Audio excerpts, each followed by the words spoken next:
Hold tight, you nutbags. It's Brandon Block, and you're listening to the House Culture Podcast. House Culture. Hi everyone, and welcome to another episode of the House Culture Podcast. I'm your host and managing editor at House Culture, Matt Rouse. As always, as I say, thanks for joining us, downloading, streaming, however it is you listen to your podcasts. And for those who are listening for the first time and don't know who we are, what we stand for, we at House Culture are a group, a gang, a collective of house music fans who have come together through their mutual love of the beat to celebrate the spirit of house music. You can follow us day to day on our Instagram feed at HouseCultureNet, but what we do with this podcast is sit down with some of the most iconic characters from the scene for a candid chat to discover how they fell in love with the music and how it shaped their life. In this episode, we chat to Brandon Block, one of the original superstar DJs. I'm sure you think you already know Brandon Block, whether it's from his humble beginnings as a mobile DJ back in the day. And then we actually came up with a name, and don't ask me why, the irony, because it was back in 85, so we had no idea of what was going on, and we called ourselves Ecstasy Disco. Or maybe even his madcap antics from his legendary residency on the Space Terrace in Ibiza. We came up with a superhero called Vinyl Man, and Vinyl Man was the one with the record sleeve on his head.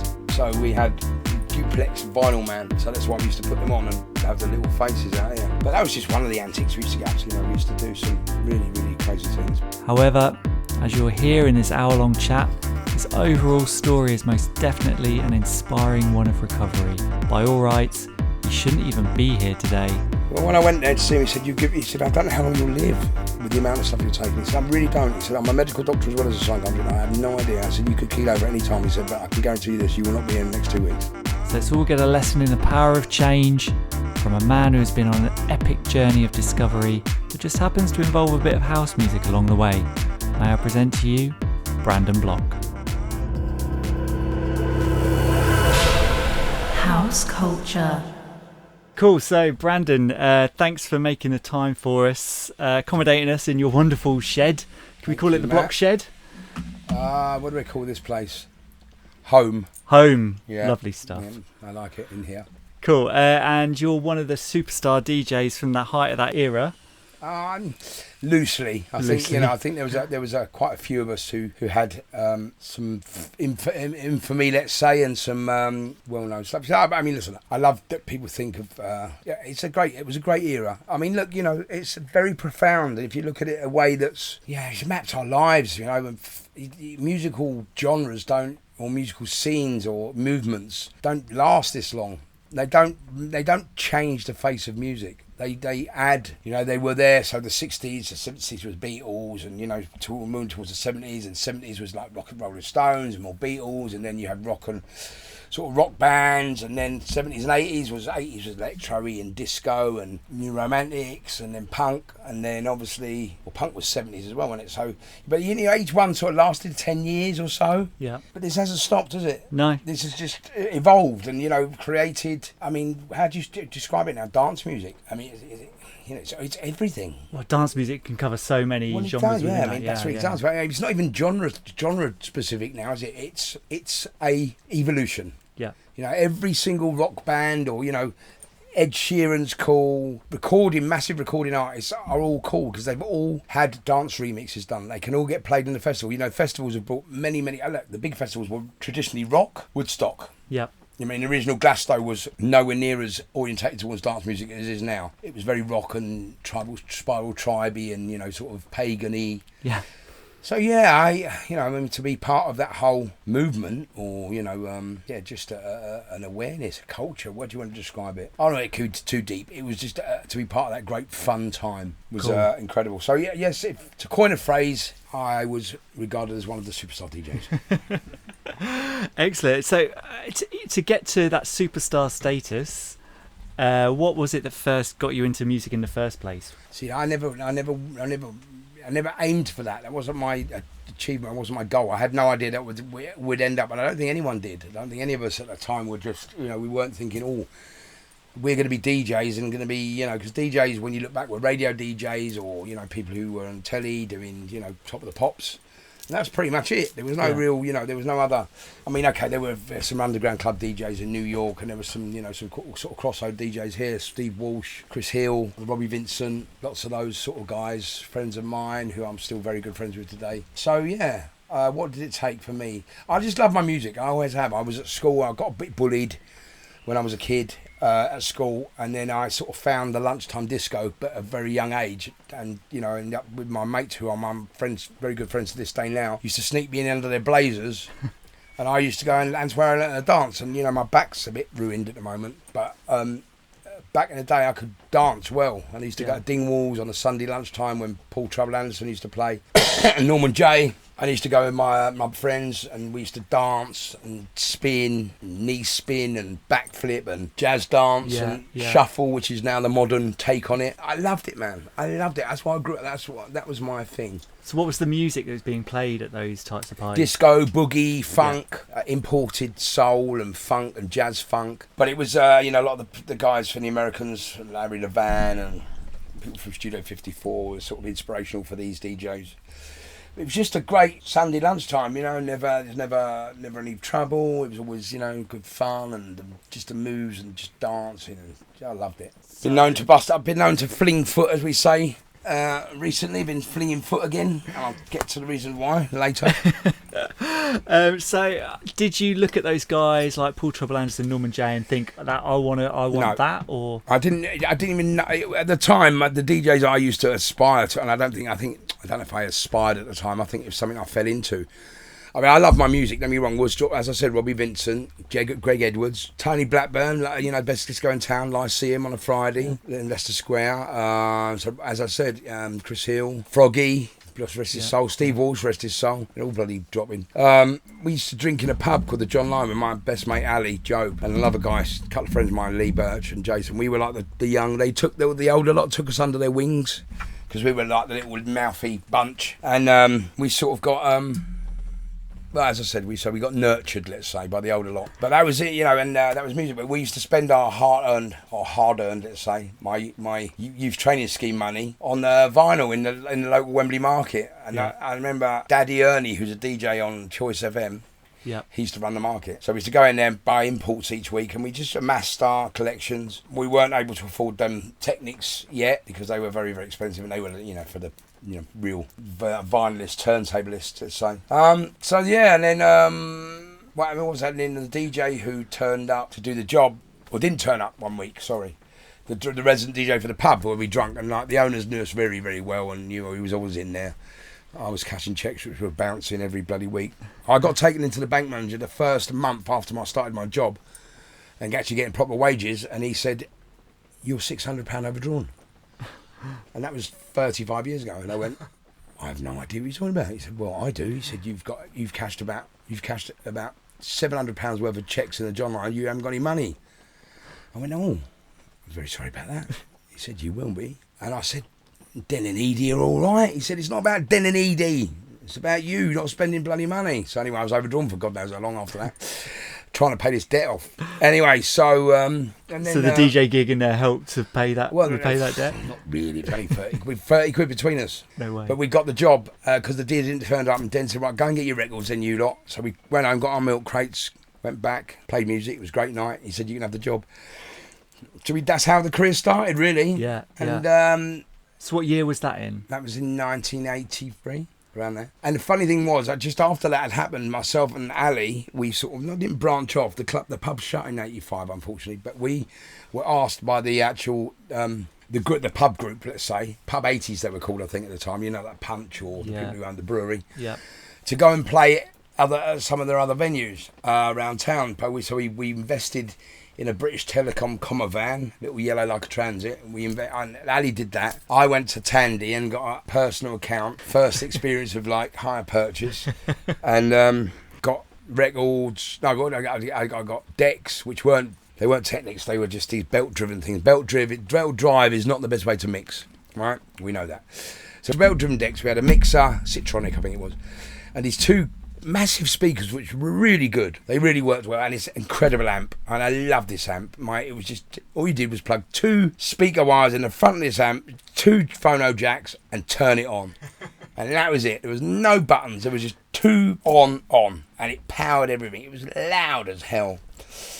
Anyway, so that was the amp, and we went around town, we did our little bits, and then we actually came up with a name, and don't ask me why, the irony, because it was back in 85, so we had no idea of what was going on, and we called ourselves Ecstasy Disco. No way. Yes. So it's all named after you then, the is it? future mapped itself out very wonderfully for me. So yeah, that was Ecstasy Disco. I did have a business card somewhere still. You've got Ecstasy Disco running, and then was it Acid House happened, and everything changed? So no, what happened? Well, sort of. So basically, what happened was we had disco, funk, blah de blah. All my mates were sort of smoked cannabis. I never did. I had an experience when I was very, very young, and it affected me terribly. So I didn't get involved in that, and then they was off and out doing that, and I'd go along, but I just wouldn't get involved. Anyway, so it come to we was all drunk most of the time. And all of a sudden, then one night, they'd come back from being out, wherever it was, and said, "Oh, the bells." It was like, what are you talking about? They said, "Oh, we've just been to this incredible party, warehouse. It's all the acid house music." And I went, "Oh yeah, I've got some of their acid house albums." And they went, "Oh, you'll love it. It was great." And then I was very anti-drugs, but I tried something, and from that night, there was no going back, as I say. But then obviously it got to a place which wasn't very good. But so the transition had started. I mean, but I was DJing anyway, and there was a guy who I work with now, actually I do some work with, called Carl Pearsall. He runs a thing called the S Group, which I'm quite involved with, which is personal development. He used to run clubs back in the day, and he gave me my first sort of gig, let's say, and I drove him mad to do it. I knew him, but I just, I was hounding, and he went, "Okay, fucking drive me mad. I'll give you a get if you give me a set." So I got a set with my very good friend John Jules, who was my mentor, really. He was a fantastic turntablist. Mm-hmm. He used to own a record shop in Wren's Lane called Record and Disco Centre, which I ended up working in with Simon Dunmore, Dean Thatcher. Paul Oakenfold used to come in and get his records. James Hamilton used to write the record mirror disc chart from that shop. It was like the record shop for this side of London. Yeah. And we was all in there. So John Jules was DJing at the Boulevard in Ealing, where the night was called Hazy Casey. And it was a great night. So it was just fantastic. And I got the gig in there, and from then it was just, wow, this is the way forward. This is the future, yeah. So Acid House exploded, and you're in this record shop. You and Dean Thatcher were in there, and you set up Flying after that. Well, actually, this is how funny.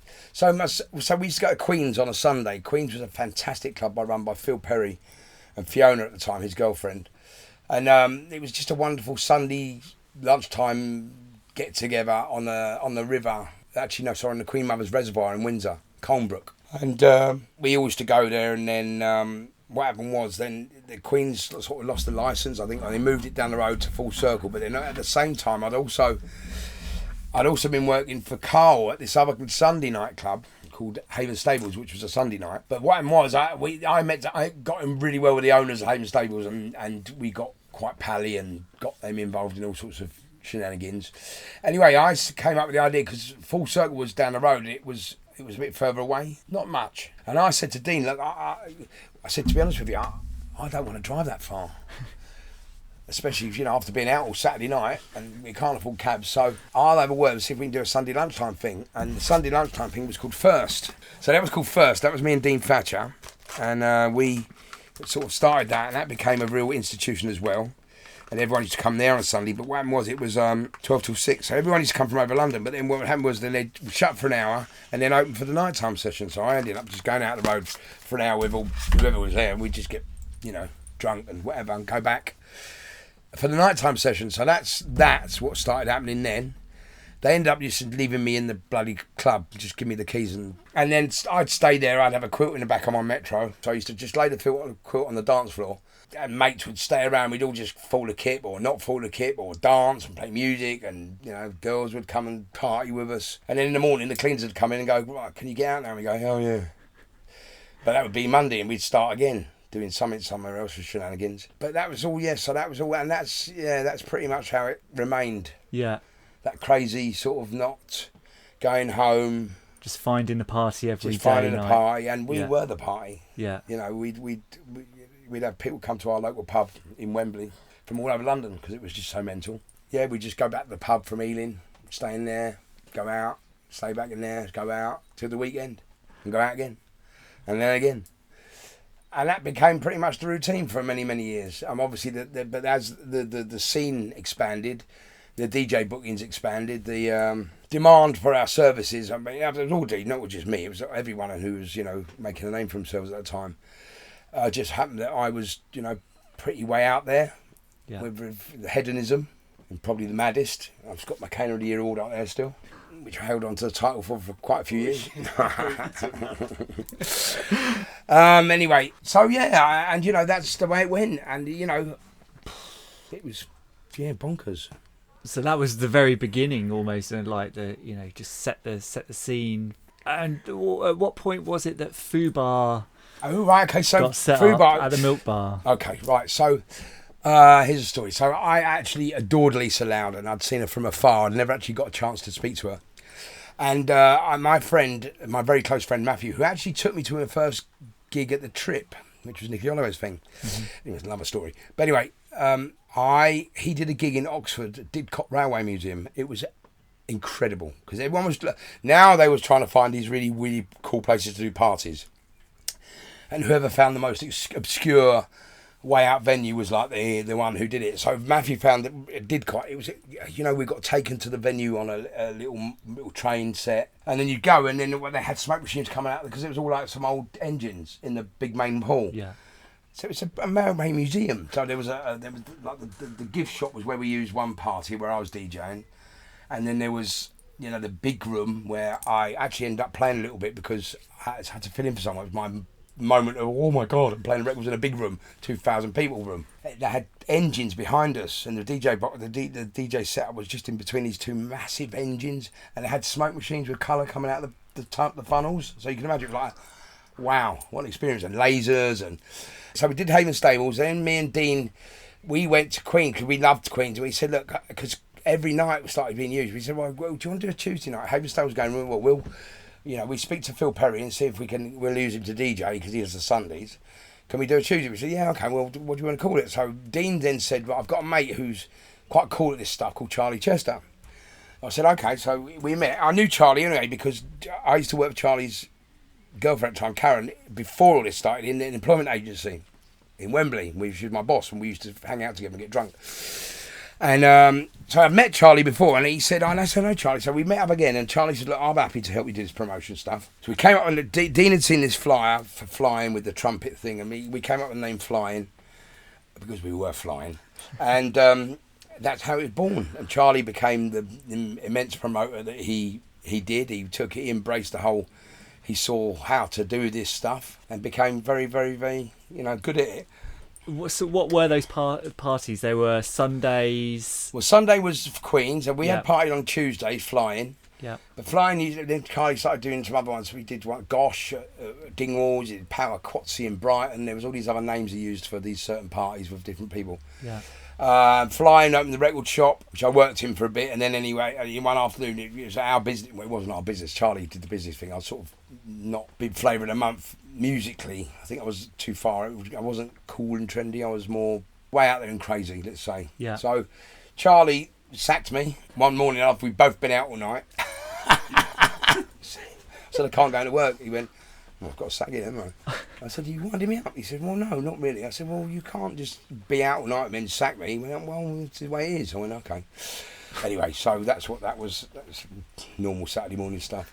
I then went to work in Black Market Records, which was great. I worked with Ashley Beadle, Sam Webb, and DJ Rap, and Mickey D, who I work with now. And anyway, so it was great. I had loads of great things going on for me. Wow, fantastic. And so back to Fubar, and then Charlie was putting on. See this when it's like the, I wouldn't call it Britpop, that sort of Balearic-y thing, like the bands like Farm and Happy Mondays and Primal Scream and all that was sort of Manchester type style, Manchester. Yeah. And also, I suppose we had Blur, they were all Britpop, weren't they? We didn't have any bands. Oh yeah, Natural Life, Flowered Up. Yep. So they were the British, the London versions. And basically, Charlie had this concert at the Astoria, and he put the Farm on. And I remember I knew the Farm, and I ran on stage with Peter Hooton and sung All Together Now. all together now. And I was doing all that, and anyway, as I come off, I bumped into Lisa's very good friend Lisa Rand, who's part of been around for a long time. She's a very good friend of ours.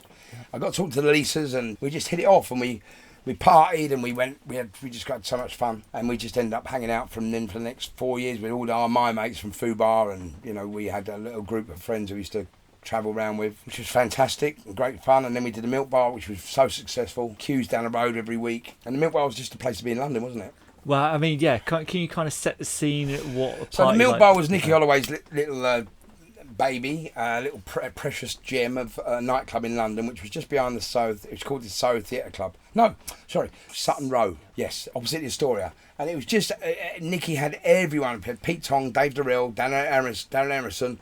We had Fubar, Paul Harris, who did the Recession Show with Darren Emerson. It was Thursday nights with Shum or Pure Sexy, which was Danny and Jenny.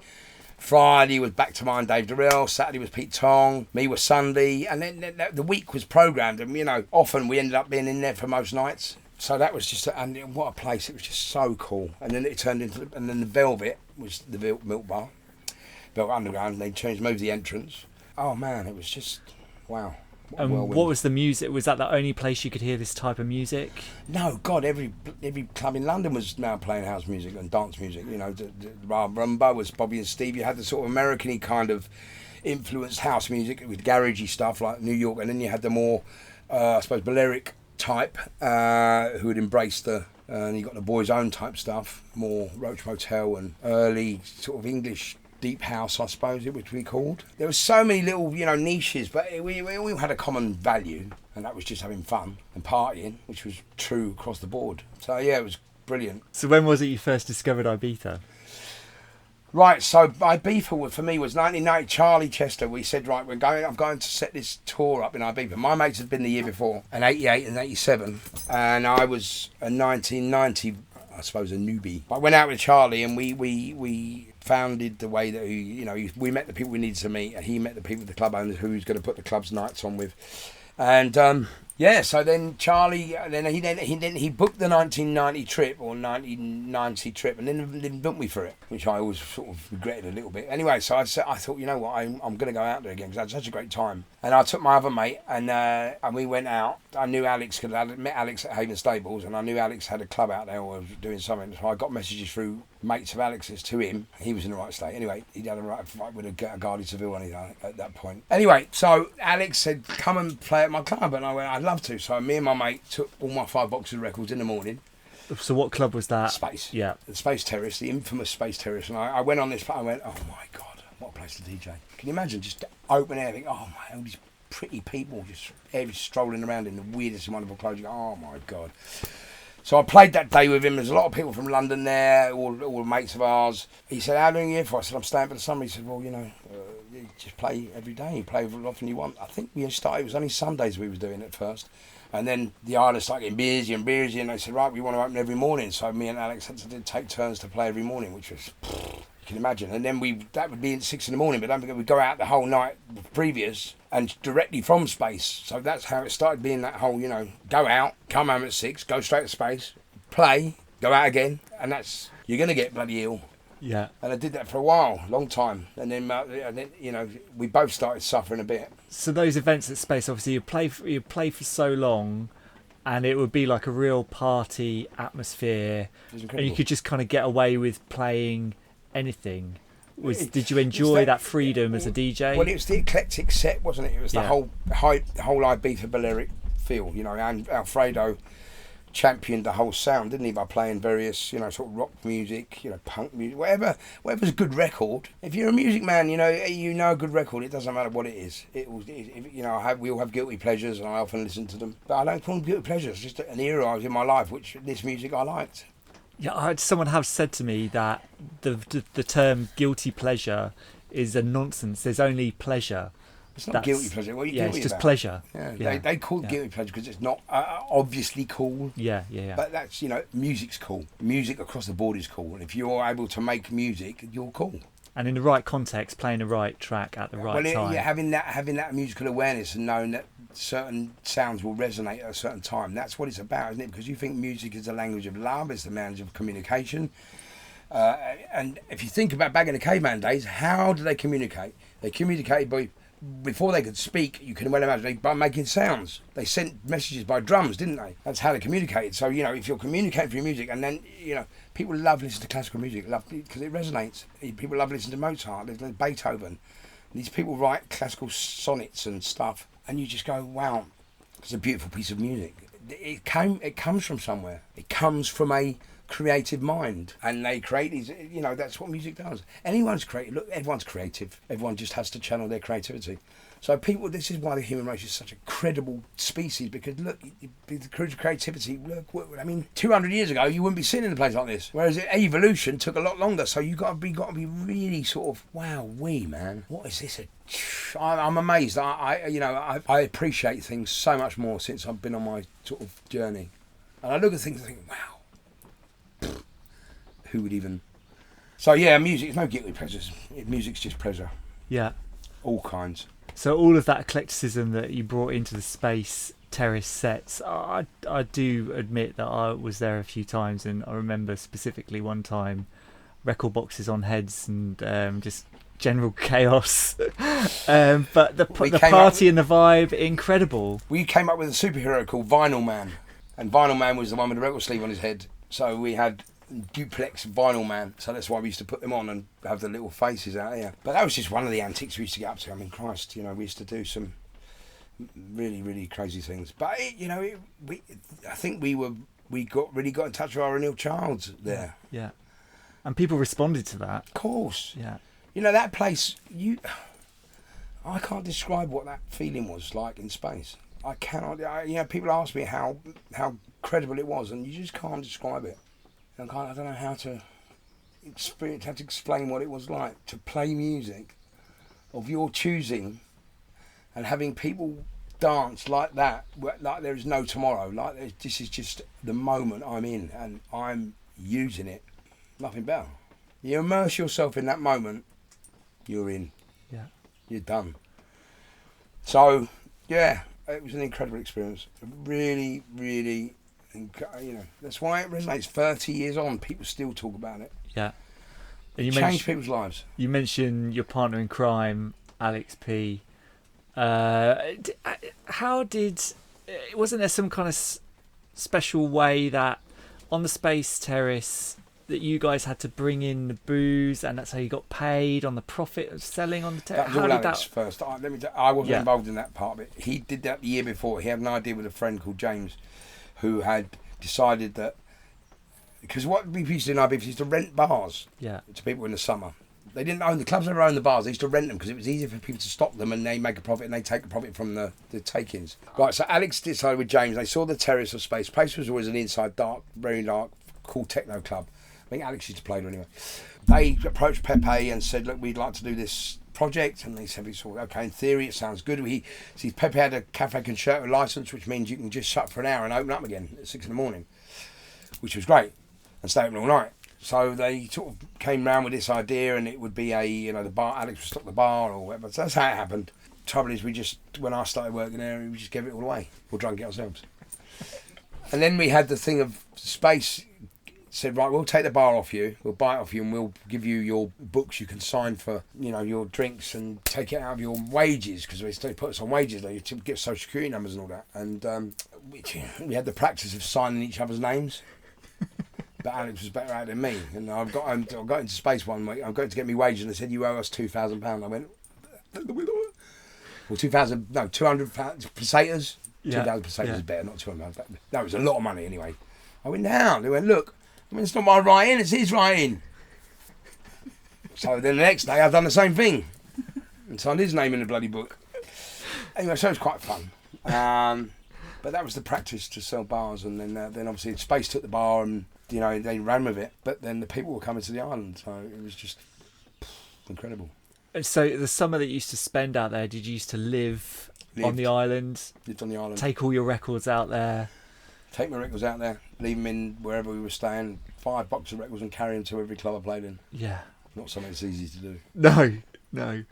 My goodness. Were you living above Cafe Del Mar? And we had the whole floor above Cafe Del Mar 1 year. We had, 4. We lived around Port Desirant 1 year. we had Cabo de Mar, then we had Port des to rent, then we lived in Ibiza, then when we had various villas, then we had various apartments. Then what happened is, then 1830 started doing the Sundance parties, which we were resident at, and they started paying for our hotels, so we stayed in Pikes. I demanded Pikes for quite a period of time, so we were there for quite a few visits. We stayed at Pikes a lot often. Then we lived at the top road in Port Tench. Anyway, we moved around.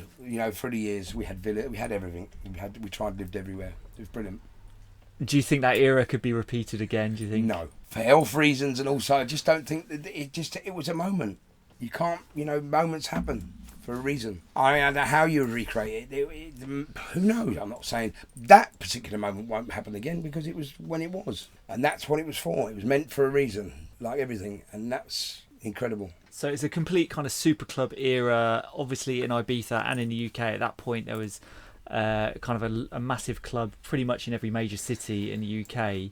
Yes. You were obviously resident at, Up Ronson and, Club for Life in London. Yeah. So what did like a normal week God. involve for you during that period?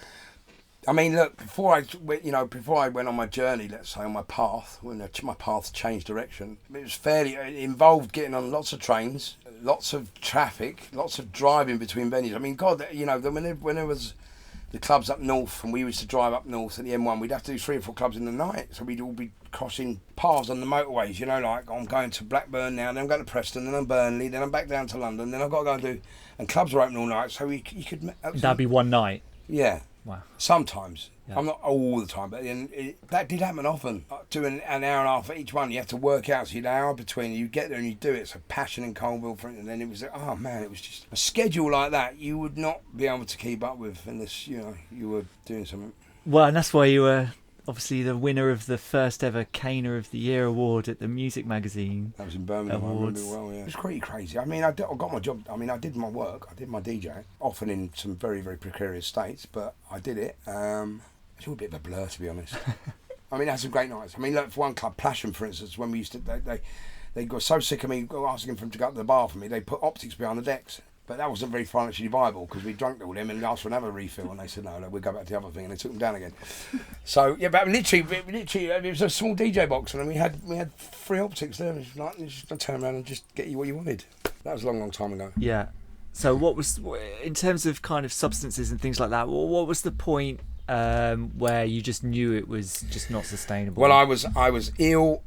I had many illnesses, physical illnesses I picked up in my travels, with my immune system being compromised, and I was just I was no longer able to function. I mean, literally, I was a walk-in prescription bottle alongside all the recreational substances, and the amounts which are copious. I'm not even going to mention it, because it's just unfeasible. But enough that it would keep me from surviving. Yeah. Anyway, I got to a stage one day sitting in the bloody A&E actual emergency ward again, like rocking around like someone who was just out of their mind, and I was. And I that moment I sort of was told that I couldn't have any more painkillers or any more downers or any more diazepam or whatever, and I thought to myself, God, if I don't stop this, I'm not finding a way out.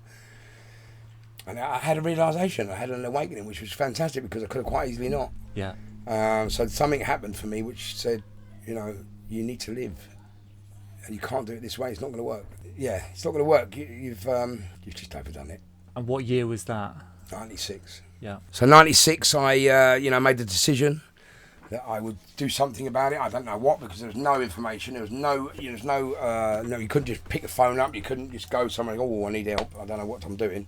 None of that. Support was very stigmatised back in the day. You can't just come out and go, I have just a really bad drug problem. There was none of that. So you have to just go and find discreetly a way to get better, which I managed to do. And I still keep in touch with him to this day. He's my mentor. When I work in the field of mental health, I take my caseload to him, and he unloads it for me and unwraps it with me. Yeah. And he's, a very, very famous and incredible man who I owe my life. Saved your life. Well, when I went there to see him, he said, I don't know how long you'll live with the amount of stuff you're taking. He said, I really don't. He said, I'm a medical doctor as well as a psychiatrist. I have no idea. I said, you could keel over at any time. He said, but I can guarantee you this, you will not be here in the next 2 weeks. And I went, okay. I'll come in. And I decided, I went in on the Monday after the biggest blowout I've ever had. I said I wouldn't, but I did. I suppose What, wouldn't blow out or wouldn't go in? No, I said I wouldn't blow out. I wouldn't have a blowout. I wouldn't go mad that week, but I did. I went madder than ever. And then I went into clinic, and I came, and then I just went through hell, mental hell. Yeah. And I went through mental hell for many years, rewiring my brain, which now we know we can do. Because at the time they just give you antidepressants, and I said, I'm not taking any of that rubbish. I took it for about a week or 2 weeks, and I went, I don't want any of this, and I just went cold turkey on all the medication they put me on, so that threw me out of it again. And then obviously I'm moving forward, the stories, because the world's become a lot more open. We realise that a lot of the stuff that we live under, the constraints and the humans, the human condition, expectations, all that stuff affects us. So now that's why we have to talk about it. Yeah. I have to say I'm not good. I need help. Whatever it is, it's difficult to shout out, but I mean, if you can reach out, you can do it. And support is there because everyone's on it now. Consciousness. People realise that we need empathy. We need not sympathy. We need understanding, because of the way we live. So it's a kind of that realisation in '96, and obviously a daily struggle just to kind of get through. Oh my God! Yes, I mean, my head was like Vietnam, bombs going off. Right? It was like a war zone. I'm not being funny. It was like, so I have no real recollection of because your body doesn't like pain. It veers away from pain. So of anxiety, pain, or anxiety, pains of that type, your brain won't remember. It may remember the moment. It may remember the power of the pain, but it won't mention the actual. Well, you can remember, but it tries to not to forget. So I actually can't remember how painful it was, but I know it was excruciatingly tough mentally. Yeah.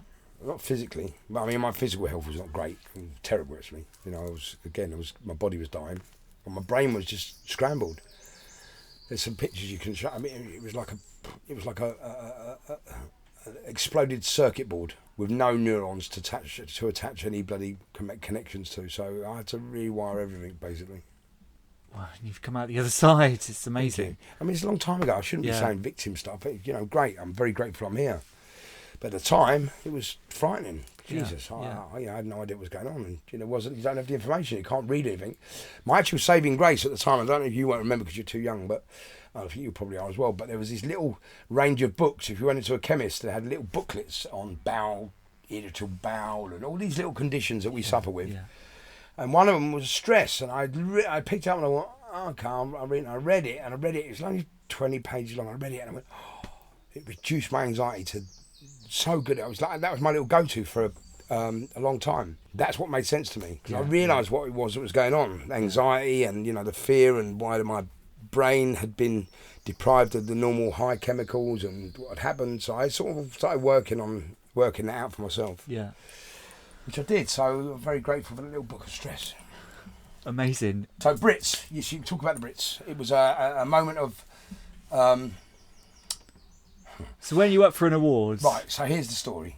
So myself, Ricky Morrison, who you met earlier, and Fran Sidoli, who's another friend of ours, they were a very, very prolific American music type recording duo called M&S. And you can look at their catalogue and you'll see some really big hits, but all very vocally. Barbara Tucker. They also did the South Soul Nugget, which was a massive hit.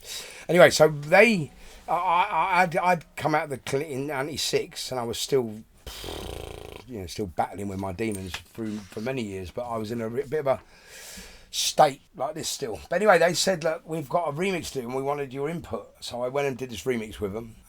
Baby Bumps Burning. It charted. So we said, wow, it's just a bloody... So we called it Blockster Remix because because they had M&S. They didn't want to convolute the two, styles, let's say.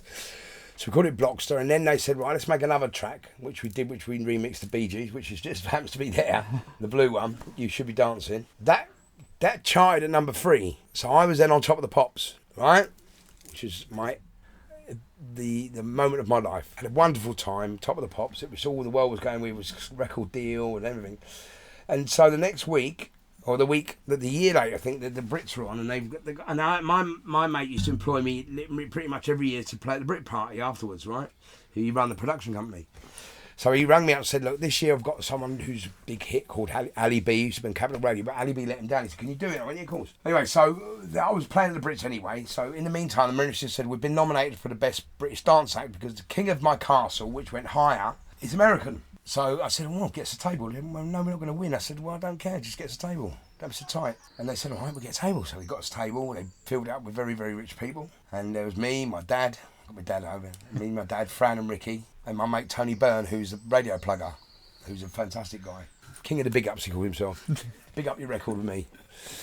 And then there was free booze. I indulged in quite a bit of it, and was then told by, in a bit of a joke, by Dame Bowers to go and collect an award which wasn't mine, which I immediately thought, well, I'm going to do it, and I did. And there was no award. It was American Beauty or whatever it was. It was a soundtrack. It wasn't even the right bloody award. And the rest of the say is history. It was a moment in Britpop. I look at it now fondly. Start of a rock and roll feud with Ronnie Wood. If you notice, none of us went for any. We were just bantering on a mic. It was a to and fro. So yeah, I mean, it was great. And the Brits, but they stopped drinking the year after, and then. Did you play at the after party that night? No, they wouldn't let me because I had some threats from some various people. So I didn't. I had left, and the year after they stopped the drinking at the Brits, and then the year after that, they introduced it again because everyone said it was so boring. So, but I did get. I tell you what, I did the year after the incident. Brits TV, i.e. the internet channel, asked me to do red carpet interviewing, which I did. And so I was allowed this side, and all the other people who were the press weren't allowed that side. So I got to speak to everyone and drove them all mad. 12 months later. Yes, really crazy, lovely, but one experience. I mean, it was a great. It was what it was. I was who I was then, and that was 20. What was it? 1999. So it's 20 years ago. Yeah. Everyone asked me about it. Bloody hell! It's folklore, isn't it? I don't mind talking about it now, but it's a long time ago. Yeah. So let's move into more modern stuff. Yeah. So let's talk about now. Right. Talk about, obviously you've been through it all. You've completely turned your life around, if I can say that. You can say that. Of course you can. In a positive direction. Yes. Well, it was a choice. It was either a choice of yes or no. How am I going to do this? Because over the years, although I had, curved my behaviours, I hadn't matured emotionally. Because you have to look at the emotional side of you to get to the root cause, which I wasn't aware of. It's all very well changing my mind and my thinking and dealing with anxiety, which I was and I am able to do quite well. I can now to do that. I'm trained in CBT and stuff like that. So, but it's the emotional stuff that you will trigger the emotions and the feelings and some of the behaviours. So you have to be aware of that. So the journey was, I was actually suffering emotionally, I think, and there's lots of sort of different ways to look at that. So significance and fame, how to deal with fame, and these are all things that humans get, we now know, addicted to. They release chemicals, there's a buzz, and this is why every human is addictive by nature, not by illness, not by thought, by default. We want pleasure. That's what we go for. So if you're interviewing someone, you get excited by it, you'll do it again. If it gives you pleasure, and because it releases chemicals, and your body and your brain requires those chemicals, and when they release the chemicals, it changes the way. Right. So we live in a very stressful world, especially now, more so than ever. Our also conditioning from our parents as young'uns is not congruent with the beliefs that we're told now and the stuff that we are led to believe. We know now that our parents, or a lot of our parents, weren't great at the way they spoke to us, because that's the way they were spoken to. Through the learning now, we know that impacted on us, has probably had an effect on our lives now. So we've got that. We've also got the introduction of incredible technology, but also very, very damaging if you're not using it the right way. So we live in a world of comparisons, being not good enough, which is often a core belief of our belief systems anyway. Because your parents go, well, can't you be like Billy? Or can't you be like, well, he's good, and you go, without knowing you're not now the best footballer in the world, and all of a sudden your world's collapsed. So we're on that road of comparisons, expectations. We have to live up to it. We should be doing this. You must do this. You have to do this. Well, no, you don't. You do your best. If your best isn't good enough, then that's the comparisons you live by. You know, I can only do this. This is what I'm capable of, and that's all I can do. And if you allow yourself to live with that, and you know, accept that that's the case, and if it's not, who do you compare yourself to? This is it. Why is it not good enough? Why is my best not good enough? Because someone else told me it's not good enough, or I've seen that it's not good enough by comparing myself to what I believe I should aspire to. So back to me. So I sort of lost my mojo for music in 2010. Not completely. I got to get a bit disheartened. Technology was moving real fast. There was so much music out there. You know, there's more now than ever. But you're trying to sift through music to get a set together, and you know, people are resonating to the music they know, and they want to hear stuff like this. So you sort of I probably had the urge to give back as a human. You connectivity and the whole learning journey I'd had. I wanted to share that. So I went to a drug and alcohol service locally, and I approached them and said I want to volunteer. And the lady who ran it was an old friend.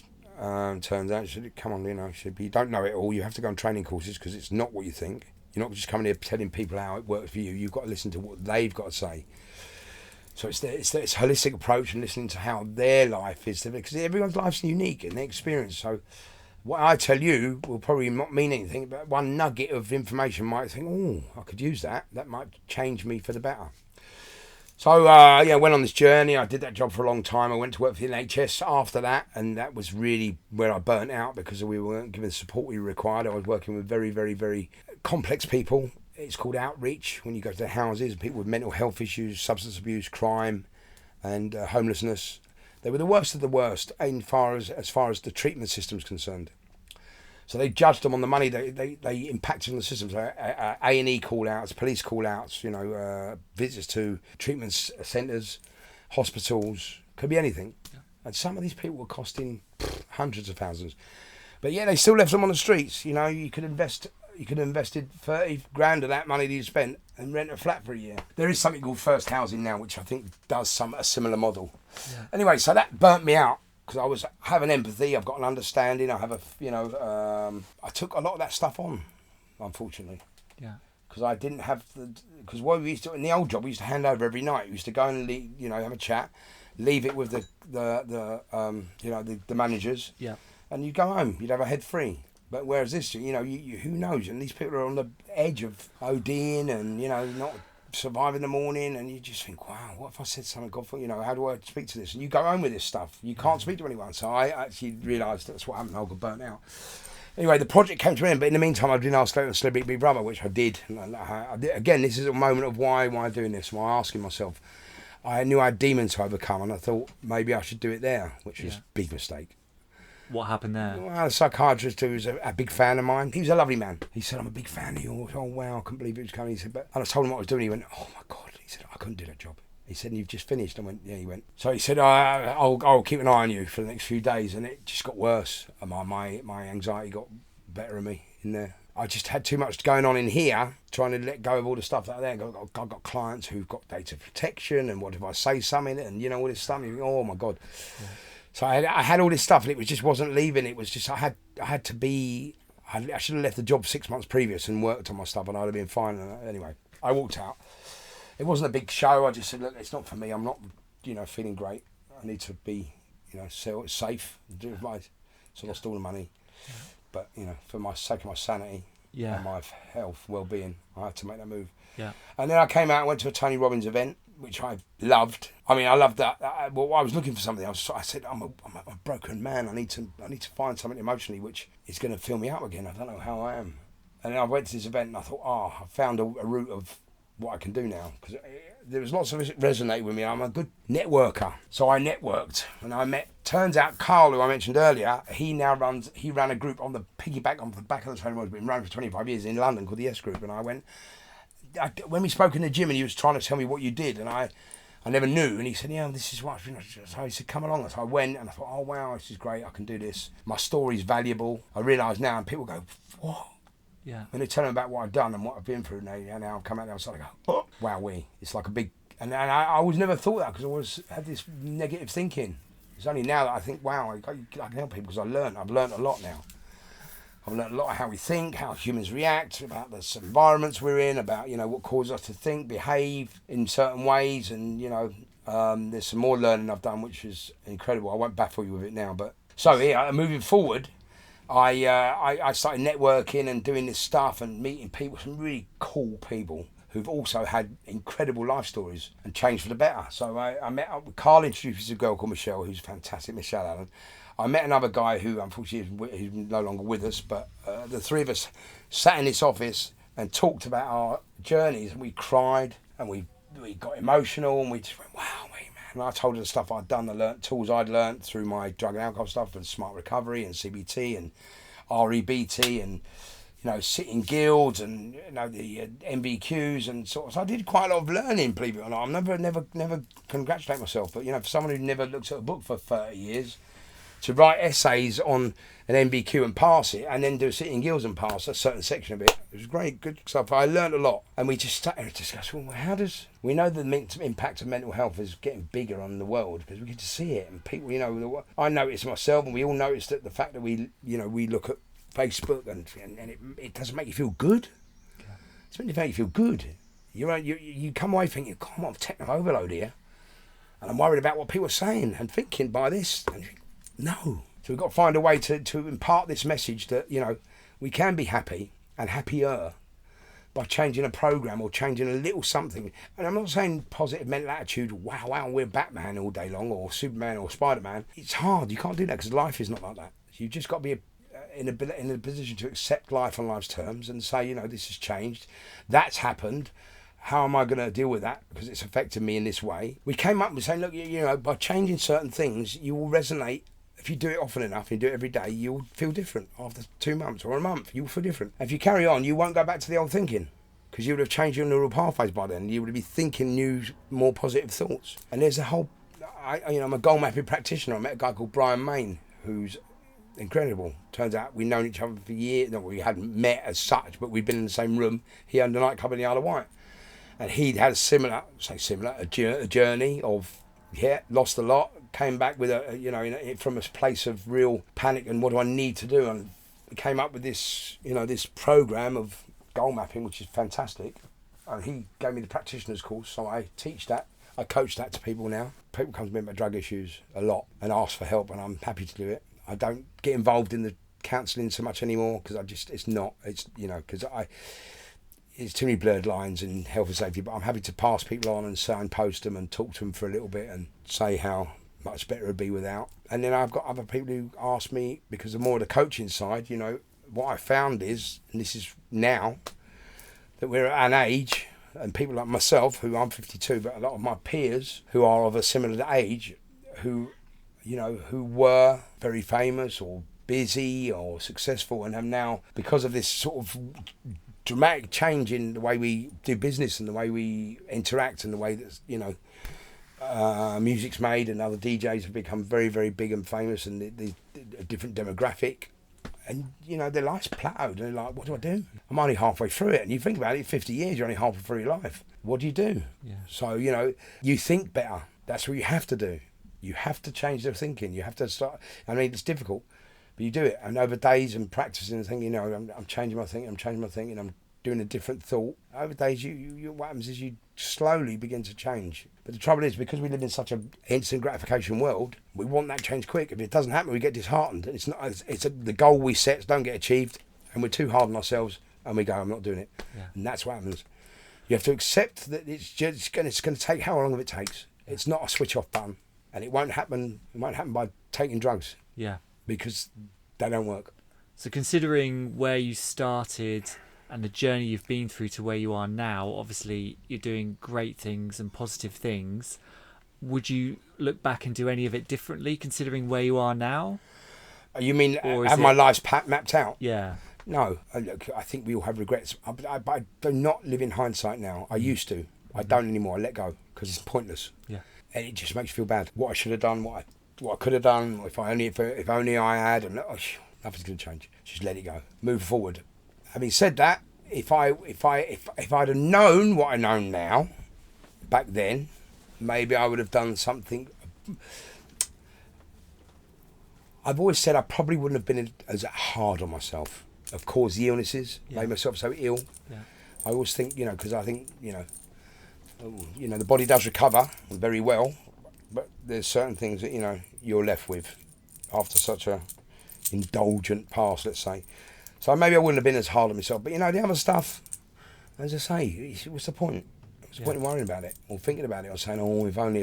I mean, we do it because we're humans and that's what we do. But to no avail, because it's just not going to happen, is it? So this journey, it's all positive now in terms of like everything that you're dealing with. Does music still offer salvation? Well, look, this is the thing that Brian Main, the guy I told you about, he said to me something in his when he was teaching the practitioners course, and it resonated so much with me. And I say it now because when we back in the day, although we were indulged in what we were indulged in, we heard music. And it resonated because it was pianos and it was noises, it was big noises which, heightened the experience. But I never listened to the words. Stuff like Promised Land, all that. You sort of sung it, but you never heard it. Whereas I hear it now. And if you listen, most records have got love in. Because I think fundamentally music was made for love. We know that love now is the most powerful emotion we can feel. Above all else, if we can love everything, we can love ourselves. More importantly, we can love everyone else, and we can love other people. We can love, life. Music's all about love. Tracks that you love. We kind of ask every person that we interview to pick 5 tracks for the House Culture Perfect playlist, which you can find on Spotify. Mm-hmm. They're across 5 themes. First one being The Catalyst. What was the first track that got you into dance music? It was difficult to be into. There was a number to of narrow them. it down. Yeah. You say dance music. I task my dance music. Could be anything. Could be anything. Disco. Yeah, whatever. well, I'm going back to jazz funk days. Yeah. And there was a number of records which were quite fast at the time, but that was great for the dancing. And one was Atmosphere, Dancing Out of Space, which was 1978, and there was one called Space Terrace, which I've listed by Slick. Yep. Which is another. It's been remixed many times, but at that time it was one of those records that I used to watch. A friend of mine called Rob Marks, who was the most incredible dancer. I used to aspire to him, and there was a few others, Fran and Ricky, who were all DJs as well in sound systems around that era. So that was one of the records that inspired me for the dancing, for the lunchtime disco, and the space and watching the boys dance. It was powerful. So I loved that. That was one of the catalysts for my journey. Transition to dance, let's say, from a naughty schoolboy. And so you're playing. You want to drop an absolute floor filler. What is your go-to floor filler? Praise Cats, Shine on Me, because the words just. I play that song. I sing them to the top of my voice now because. You just what a paragraph to start the day with. I got peace in my soul. I got love making me whole. Since you opened up your heart and shined on me. But I'm giving thanks for every day, and it's gratitude. Yeah. And gratitude is the key nowadays. You have to be grateful for what you have because you can quite easily look at what everyone else has and be ungrateful for what you have, and you'll then live in a world of doom. Sunsetter, your perfect track to soundtrack a sunset. Oh right, it is a beauty. Yeah. I had a moment, and this was a while ago. I had a moment that used to mean that was my, not because of love actually, because something else happened, and I loved the live version. I listened to the words of that song, and it was only. Do you know what? It was only yesterday or 2 days ago that I played it again. I realised what she was singing about. That was my go-to cleanse record. Yeah, I would cry every time I heard it. We're talking about Joni Mitchell's Both Sides. We are now. Indeed. Yeah. And I spoke to Javier ages ago, Mambo's, and said, that would be a sunset record, my God. Because there's a bit right at the end where the sax, when the sun drops on that little edge, and I know Jason does it, and I know all the lads who've worked at Mambo over the years, and I've got it to a fine tee of dropping the sun at the time. But as soon as that drops, the saxophone line at the end is a... And it would just... And I just pictured that moment and I thought, wow, that sunset would be incredible. Maybe I'll ask them if I can do that one day. Oh, why not? Your tearjerker. Well, I did read your book actually, and when I did email you up front, and I thought I've got an inkling of what this will be, and it came back and it was Matt Monro, Born Free. Born Free, yes. I'm an animal lover. Do you know what it is? And it's that whole thing about climbing through adversity. The lioness who gets thrown into the wild after being mollycoddled and after having, being parented by humans, and gets tried to introduce to the wild and fend for herself, comes back and... I'm starting to cry now. I'm welling up. and then goes against all odds and becomes a mother and has kittens, and then comes back over the mountain with the kittens, with the cubs, to show the people that she did it, and here's my family. And Well, that's why it's a tearjerker. That's why, if it can bring you to this, that's what music's all about, isn't it? So we can move on quickly if you want. The last tune, we did have a back and forth on this. I don't think we got it confirmed, because you did say, because obviously we'll try and put this on Spotify. I'll try and get all the tracks that are available on last there. tune of the night, as you said, is I've got a remix of Stand By Me, which I like to play, but it's not. I mean, it's a moment record and it works in certain environments. But if you're talking about a dance night, a last record could be, I know it's going to be cliche and stuff. But Alison Limerick, it always works, doesn't it? Where love lives. Where does love live? Lives inside you. So, Danny Clockwork has chosen the same tune as well. You'll be happy to know. Well, and Danny's done incredibly well as well. We've been friends for 30 odd years and both had extremely incredible journeys. Where love lives, it says it all the words. It says exactly what you need at the end of the night. He also gets very upset if someone mixes over the strings at the end. He said that he would bite someone if they I'm sure he would. Don't mix out. I suppose there are lots of records. Promised Land, Joe Smooth. Actually, I'm going to go. I'm going to go 2 records. Go on. I'm going to go Alison Limerick and I'm going to go Sterling Void. It's all right, because it's a statement of oppression, but also with the music, it's going to be all right. I love that tune. One last question. Yeah. In terms of house music and house culture, sum it up succinctly. What does it mean to you? I mean, look, I can only quote ABBA and say thank you for the music. Love it.